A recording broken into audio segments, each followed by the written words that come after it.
তোর বাসায় আমি আসতে চাইছি কখনো? তুই আনবি কেন তোর বাসায় আমাকে? প্রিন্স মামুনের বিরুদ্ধে আবারও মামলা করলেন আলোচিত কন্টেন্ট ক্রিয়েটর লাইলা আক্তার। রাজধানীর ক্যান্টনমেন্ট থানায় দায়ের করা এ মামলায় টিকটকার প্রিন্স মামুনের বিরুদ্ধে জোর করে লাইলার বাসায় প্রবেশ করে তাকে মারধর, হত্যাচেষ্টা, শ্লীলতাহানি ও ভয়ভীতি প্রদর্শনের অভিযোগ আনা হয়েছে। মামলা করার আগে প্রতিদিনের বাংলাদেশকে দেয়া এক সাক্ষাৎকারে প্রিন্স মামুনের বিরুদ্ধে আনা অভিযোগ তুলে ধরেন লাইলা। জানান মামলা করবেন তিনি। মামলা করে আবার একটা খেলা করতেছিস? মামুন যেটা বলেছে সেটা হচ্ছে যে আপনি তাকে 5টা মামলা দিয়েছেন এবং সেই 5টা মামলা তিনি বলেছেন। আপনার মুক্তি একটু শুনতে চাই, 5টা কি মামলা দিয়েছিলেন আপনি? এখানে তাকে 2টো মামলা দেওয়া হয়েছে। আপনাদেরকে যেটা বলেছি যে অ্যাটেম্প টু মার্ডার এবং নারী শিশুর মামলা, এবং একটা উকিল নোটিশ পাঠানো হয়েছে মানহানির। অপরাধের কারণেই কিন্তু মামলা হয়েছে। আমি ইচ্ছা করলে আমার আপনাকে পছন্দ হলো না, আমি যে একটা মামলা দিতে পারবো না, তাহলে মানুষ প্রতিদিনই অনেক অনেক মামলা দিয়ে ফেলতো।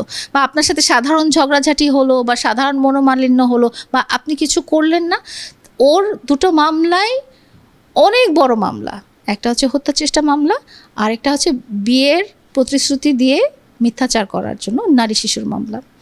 তো যেটা হয়েছে যে তুমি 2টাই তো অপরাধ করেছো, সেই জন্যই তো মামলা হয়েছে। তুমি যদি এই 2টো অপরাধ না করতে তাহলে তো মামলা হতো না। কই আগে তো কখনো হয়নি আমাদের সাথে, আগে তো ঝগড়াঝাটি অনেক হয়েছে। কিন্তু যেহেতু তুমি এই বড় বড় 2টো ক্রাইম করেছো, কেউ ইচ্ছা করলে মামলা দিতে পারে না, 1 নাম্বার।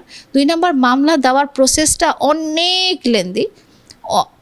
সাধারণ মানুষ ওই মামলা মোকদ্দমা, আইনের জটিলতা, পুলিশ স্টেশন এসব জায়গায় যেতে চায় না, কারণ অনেক কষ্ট, বারবার যাওয়া লাগে, এটা লাগে ওটা লাগে, নিজের কষ্ট হয়, অনেক টাইম যায়, বুঝিয়ে বলতে হয়, প্রমাণ লাগে, সব কিছু লাগে।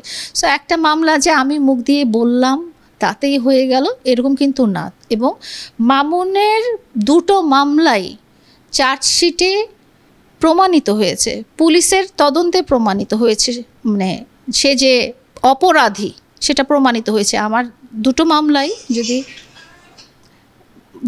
মামলাই যদি মানে ফেক থাকতো, হ্যাঁ, মানে মিথ্যা থাকতো, তাহলে চার্জশিটে প্রমাণিত হতো না। এবং দ্বিতীয়ত, আদালতে চার্জ গঠনের জন্য আদেশ দেওয়া হয়েছে, আদালতেও দোষী প্রমাণিত হয়েছে, প্রত্যেকটা ধারাতে তার দোষী প্রমাণিত হয়ে চার্জ গঠনের জন্য দেওয়া হয়েছে। আমি তাকে নারী শিশুর মামলা দিয়েছি। এখানে ধর্ষণ কথাটা আপনি যদি ডাইরেক্টলি বলেন, এটা ফোর্সফুল রেপ না, এটা হচ্ছে তুমি একজনের সাথে 4 বছর সংসার করার পরে তুমি জানালে যে তোমার সাথে আমার আসলে বিয়ে রেজিস্ট্রিটা হয়নি এবং তোমার সাথে আমার বিয়েই হয়নি এবং তোমার সাথে আমি কোনো সম্পর্কিত না। হ্যাঁ, এইটা একটা ওই যে রেপ মামলার একটা ধারার মধ্যে পড়ে যায় আর কি। এটা ফোর্সফুল রেপের কথা এখানে আসবে না।